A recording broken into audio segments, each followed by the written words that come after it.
Hey guys, it's Goosebumps Completionist, and today I'm bringing you another Are You Afraid of the Dark episode review from the classic original 90s show. This episode comes from Season 3. It was written by Darren Cotania and directed by DJ McHale. And it is the first episode of Season 3, and it's called The Tale of the Midnight Ride. Now, off the bat, I think when I was a kid, I remember watching this episode on a rerun around Halloween, maybe in the early 2000s, on Nickelodeon. And I thought it was kind of cute and charming in that Disney Channel / Disney movie kind of way, where Are You Afraid of the Dark tackled an old, well-known story that's been circulating for centuries in American folklore and modernized it for its time and made it relevant for kids.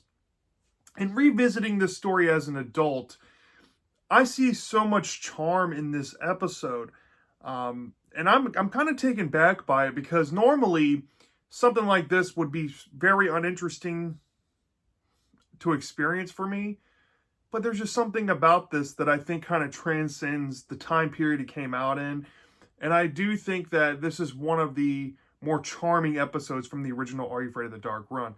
Now, if you don't know why I've been doing so many Are You Afraid of the Dark reviews recently, it's because I've recently started a new podcast with a few other fellow Goosebumps YouTubers called Goose Junkies. And Goose Junkies likes to compare Goosebumps stories with Are You Afraid of the Dark counterparts to see which one did a better job at a similar idea.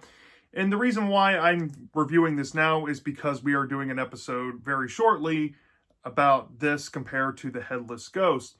So, going into that, I do think that this episode on its own, with the Are You Afraid of the Dark franchise, is one of the more memorable ones for all the right reasons. Not the wrong reasons, and I'll get into that near the end. But if you have not checked out this episode, The Tale of the Midnight Ride, you really need to go watch this, especially around Halloween. There's some Halloween notes in the story that will capture the time of year. It's set in Sleepy Hollow, which, if you don't know The Legend of Sleepy Hollow by George Washington Irving, you should probably go read that so that way you can appreciate this more. Like I said, there's just something about it that just kind of feels larger than life compared to this show. So go experience it for yourself. With that out of the way, let's get into the plot overview without giving too much away. So in this specific episode, this is kicking off some new Midnight Society members that have, some have stuck around from the first two seasons. And around this time, I think 2 Midnight Society members had left. So they're trying to recruit some newer ones. And one of the Midnight Society members brings in their little brother. And the little brother is kind of annoying, and all the other people are not interested in seeing him come to tell stories. But since it's his first time, he has to give an initiation story. So he starts off by telling the tale of the Midnight Ride. And the whole premise and thought behind this story is that sometimes legends can be so popular and so well known that there has to be a hint of truth in them and the reason why they exist.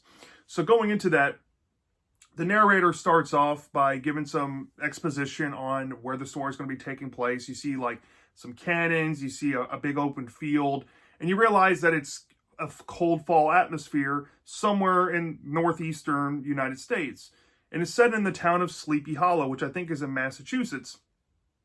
And this town is, it's gearing up for Halloween, and this new kid named Ian has moved to Sleepy Hollow. If you've ever seen the movie Hocus Pocus, when the main character Max moves to Salem, Massachusetts, and he's the new kid, it's pretty much the same trope here. And I'm kind of wondering if Are You Afraid of the Dark might have borrowed from Hocus Pocus or vice versa here.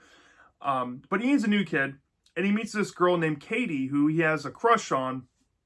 And Katie's outside working on some decorations, before the big Halloween dance coming up that night. And Ian wants to check out to see if she's going to be going to the dance. And of course she is, like every other student in his grade. I think they're in high school. And she has this ex-boyfriend named Brad, who's a big old jerk that he can kind of tell might pose an issue on him being able to, I guess as the young kids call it these days, riz up Katie. Well, the escalation continues later on when they're setting up decorations inside of the gymnasium where the dance is going to be held.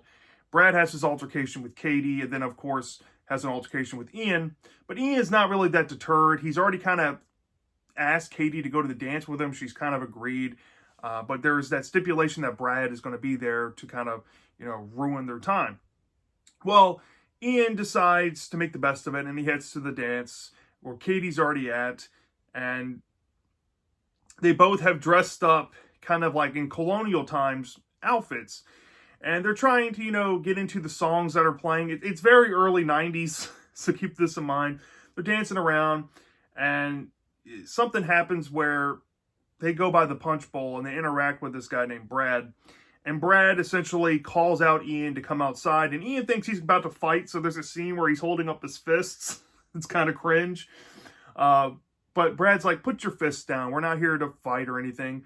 We want to give you initiation. Since you moved to Sleepy Hollow and you're a new kid here, everybody has to go to the Bridge of Souls out in the middle of the woods that's fabled to have been the area where Ichabod Crane of the Sleepy Hollow legend met with the Headless Horseman. And because he got lost, he never made it to the bridge, so the Headless Horseman ended up finding Ichabod Crane, threw a pumpkin at him, and cut off his head. The initiation is for Ian to go to this bridge where the pumpkin is at and get the pumpkin and bring it back to let everybody know that he actually went through with it all. So Ian, being pressured by Katie not to do it because it's not a real initiation and no other kid has done it, Ian's like, I'll entertain Brad, and maybe if I do it, I can earn some respect and we can go back to dancing and having a good time. So Ian ventures off into the woods. He finds the bridge with the pumpkin, but then he has a close call with what appears to be the Headless Horseman, but it ends up being Brad inside of a costume. And Brad's kind of laughing at Ian's expense and, saying that the Headless Horseman doesn't exist. We got you. And Ian's like, whatever, you did get me. Ha ha ha, laughing it off. And Katie's like, you still didn't have to do that. And Ian's like, well, the worst case scenario is on Monday, I'm just going to get teased about it. And Ian decides to walk Katie home because there's no point in going back to the dance. Everything's kind of hostile at this point, and Ian just kind of wants to hang it up. Well, unbeknownst to them, the Headless Horseman is seen off in the distance, and we see it as the audience that maybe what they just did might have brought the Headless Horseman back. And on the way walking Katie home, they have this interaction with this strange fellow on this horse, and they don't really get his name, but they do. He says his name is Ichabod Crane, but then he disappears, and they're like, well, this is kind of strange. And they don't really know what's going on, right? So he ends up taking Katie back to her house, says goodbye, but then realizes that he left his bike back at the school where the dance was and has to go get his bike before he heads home. So he leaves Katie and goes on his own to get his bike. And when he ends up getting his bike, he has this interaction with Katie again, who ended up following him just to make sure that he was okay and didn't run into Brad again. And they both realize that the Headless Horseman may or may not have come to life somehow. And there's a shadow on the side of the school building with the moonlight's at. And there's an iconic scene where he just the Headless Horseman emerges with his pumpkin head out of the wall. And the kids are like, all right, what's going on? And Ian's like, Brad, how is he able to do this? He kind of in disbelief. But the Headless Horseman throws off his pumpkin head and starts chasing the two. And the two end up back in the woods before Brad. You get a sense that Brad might have been scared by the Headless Horseman himself. He might have been lingering on. And it pretty much comes down to a climax where Katie and Ian are out in the woods nearby Sleepy Hollow, trying to avoid getting their heads cut off by the Headless Horseman. And of course, it comes to a point where Ian has to be the hero and save the day. And the two kind of realize that why this is going on is because when Ian went back to get the pumpkin on the Soul Bridge and took it off the bridge, somehow this is kind of going back to the story of Ichabod Crane and his experience with the Headless Ghost, And it might be that the story is now shifting its sights on Ichabod Crane to Ian and Katie. So they have to fix the story somehow. So Ian finds a way to do this on the Soul Bridge, and it may or may not solve the situation and rectify the story, because Ichabod Crane himself reappears to the duo and then fades off in the distance after traveling across the Soul Bridge, kind of signifying that they really have come to realize that this fabled legend of Sleepy Hollow, you need to have Ichabod Crane suffer so nobody else has to take his place in the legend. Because the legend, I guess they're going for this idea that it's larger than life, right? And something may or may not come out of that. And then the story wraps up. And then the Midnight Society closes out the episode with a new Midnight Society member pretty much getting, ushered in as a new honorary member, and the episode fades to black. So that's essentially what you're going to expect out of The Tale of the Midnight Ride. Now, let me say this on a positive. I'm going to start out with some positives here. I love the charm to this episode. Like I said early on in the review, it's very Disney-esque. There's a lot of similarities to Hocus Pocus in this, where you're reimagining, I guess, an old fabled town like Salem, Massachusetts in Hocus Pocus, right? Their whole origin and lineage is dated back to the Salem witch trials, the late 1600s. Well, here, they go back to the legend of Sleepy Hollow with Ichabod Crane and the Headless Horseman. And the whole new kid idea, having a crush on a girl, having to stick up for the girl, proving himself against his naysayers. It creates a coming of age feel. And I think that level of charm is able to, get itself across in the episode. Not without its mild cringe, though, and that is a mild negative I'll go ahead and touch on now. Ian does have some cringy moments. Some really, you should have more common sense than you do, my friend. But for the most part, he's fine. And I think the characters, like I said, there's just something Disney about this that just kind of feels timeless, right? And kind of transcends Are You Afraid of the Dark just a little bit. Makes it more family friendly. And I think that's actually a good positive for it, because you don't see this level of charm in Are You Afraid of the Dark that much. Or at least the Disney charm, right? Another positive I like is the setting and the location. Now, it is kind of bare bones with the town of Sleepy Hollow. You don't get a sense of a town hall. You don't get a sense of a town square or anything. Pretty much all you see is a schoolyard, the school of Sleepy Hollow, and some bits of the woods. And that's as deep as the story goes with, scenery change. But it does feel like fall. Something about the lighting of the episode is spooky and eerie. Being out in the woods, seeing that moonlight, when you first see the Headless Horseman appear, that was eerie stuff. It's not really a scary episode. It's just very spooky, and it's able to put the viewer in that time of year. And honestly, one of the biggest strengths to this is the fact that it's pretty much retelling the story, but in like a meta way. And I think that's a really good idea for a story.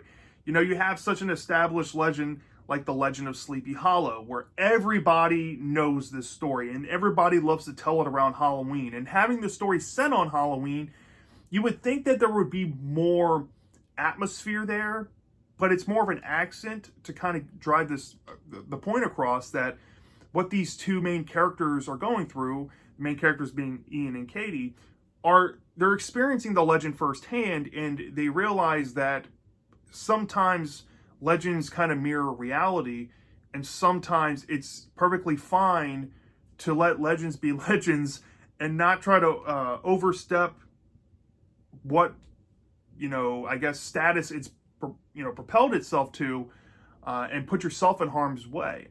I like that it's trying to modernize the story a little bit, and not make it so, it all depends if you've read the story itself.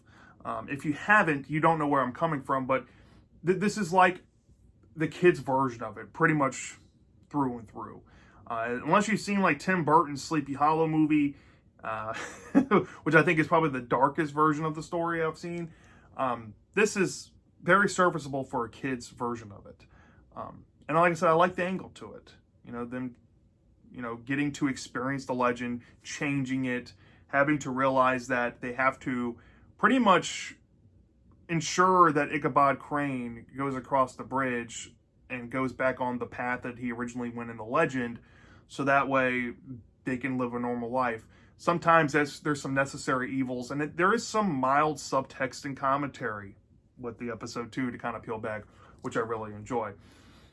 And it's typical Dark faction to have a happy-go-lucky ending, but in this case, I do think that it fits pretty well.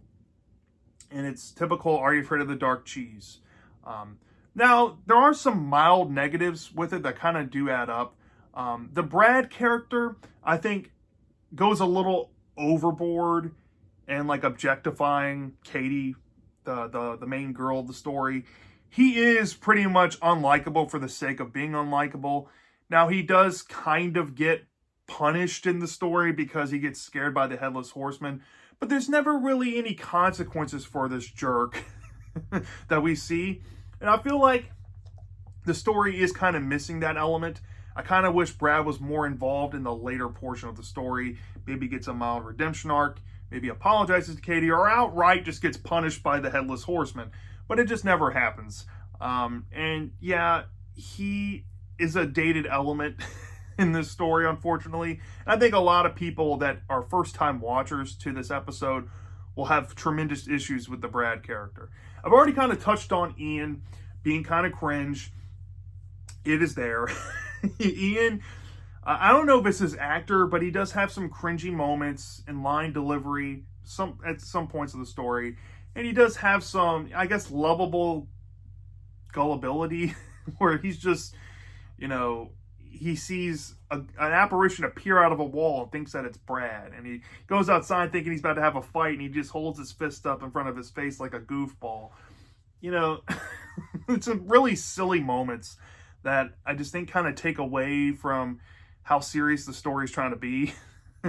I don't mind lighthearted moments, but when it's done so tongue-in-cheek like that, it just sticks out like a sore thumb more than charm. So that's another mild negative with it. And I guess two other ones I can add on here. One thing that I wish the story spent more focus on itself is kind of using the plot to tell what the idea is. It took, I'm going to be honest, most people probably didn't catch on to the fact that Katie and Ian are reliving the legend, and they have kind of altered it by Ian's choices on the Soul Bridge. Most viewers will be like, wait, that actually happened? Yeah, that's what the story's going for. But the problem is they don't properly communicate that on screen all that well. There's a lot of implications, and then there's some revelations briefly said that you can be like, so that's what they were going for. This is what's been going on. It's not very clear. It's very vague in a 22, 25-minute episode when those areas could have easily been cleared up more with the time frame. They just didn't have the writing there, or I guess the clarity on the script put to screen to make it make more sense. So, yeah, that's a mild issue.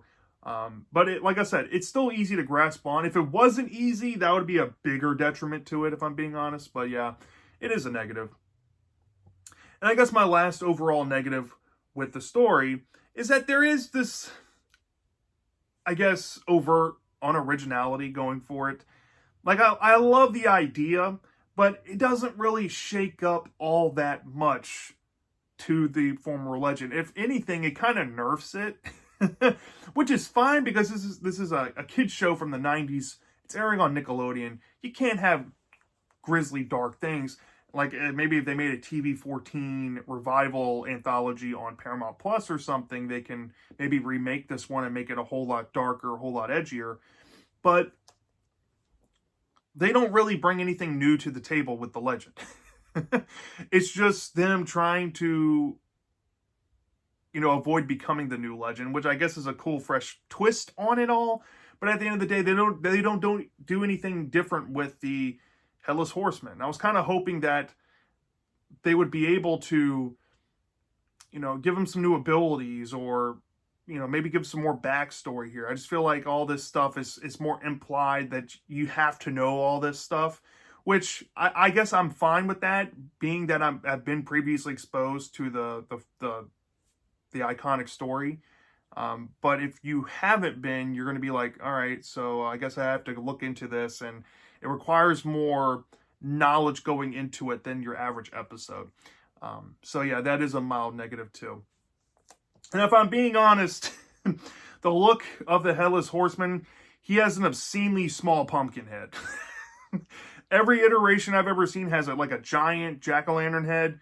This thing is like obscenely tiny. And I have no idea why. I guess because they needed to rest the pumpkin on the head slot, where I guess the stunt double had to wear like a headless contraption, right? They had to sit something on there, and I guess that's why it was that small. It'd be easier to remove, but it looks really goofy. Well, all those things set aside, I do think that I came out thinking this episode was pretty good. Quite above average, actually, for this show. And I think why I'm willing to place it like a 4 out of 5 or higher is because that charm is there. If it wasn't as charming as it was, this would be like an all-day 3.6, 3.7. It's just average, but it's still good. But I think that charm kind of elevates it here. So, I'm leaning above a 4. I don't think it's quite an A or 4.5 out of 5 material. So we're between a 4 to a 4.4. And where I settled on this might shock a few of you, because if you watched my Headless Ghost review and you saw how heavy-handed I was on the book and the episode, you might be like, wow, you actually rated this higher. And I do think that in a lot of ways, this is probably the most comparable story to Goosebumps for this tale. Headless Ghost is quite even in terms of the book with this episode for me, in terms of what I like and what I don't like, kind of adding up. But I'm willing to give this thing maybe like a 4.2 out of 5 stars. Not quite in love with it. Like a 4.3 is where we're starting to get to love territory. Don't quite love it, but I'm very close to that. And it can honestly fluctuate. I can see myself in the future maybe coming back to this. It depends on my mood. I could probably give it maybe a 4.3 or a 4.4. So, yeah, it's a give and take, right? But I'm willing to give this a flat B. It's right in the middle of a B. Above average episode for Are You Afraid of the Dark. Very exceptional. Highly recommended if you haven't tried it before. So yeah, that's my thoughts on the Tale of the Midnight Ride. Let me know down in the comment section if you've seen this episode before. Do you love this or do you hate this? I'm dying to know. And I'll see you next time.